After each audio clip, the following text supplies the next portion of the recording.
మరాఠా యోధుడు సంభాజీ మహారాజ్ జీవిత చరిత్ర ఆధారంగా చావా సినిమాను రూపొందించారు.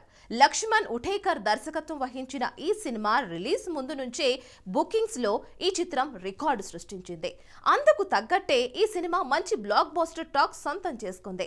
ఇక ఈ సూపర్ హిట్ సినిమాను తెలుగులోకి తీసుకువచ్చింది గీతా ఆర్ట్స్. ఈ నెల 7న 2 తెలుగు రాష్ట్రాల్లో తెలుగు డబ్బింగ్ వర్షన్స్ లో రిలీజ్ అయిన ఈ సినిమా ఊహించిన దానికంటే ఎక్కువ కలెక్షన్స్ రాబట్టింది. తెలుగులో తొలి రోజు చావా సినిమా 3.03 కోట్లు కొల్లగొట్టి అద్భుతమైన ఓపెనింగ్స్ అందుకుంది. ఇక శని ఆదివారం భారీ కలెక్షన్స్ రాబట్టింది. మొదటి వీకెండ్ ముగిసే నాటికి మొదటి 3 రోజులకు గాను 9.46 కోట్లు కలెక్ట్ చేసింది. మరో విశేషం ఏంటంటే ఈ సినిమాతో పాటు రిలీజ్ అయిన స్ట్రైట్ తెలుగు సినిమాల కంటే కూడా చావా ఎక్కువ వసూలు చేయటం విశేషం. సిటీస్ లోనే కాకుండా బీసీ సెంటర్స్ లోనూ ఈ బాలీవుడ్ సినిమా అద్భుతమైన ప్రదర్శన చేస్తోంది. మరి ఫుల్ రన్ లో చావా తెలుగు వర్జన్ ఎన్ని కోట్లు వసూలు చేస్తుందో చూడాలి. స్వరాజ్య స్థాపన సాక్షాత్ ఈశ్వరేచ్ఛ.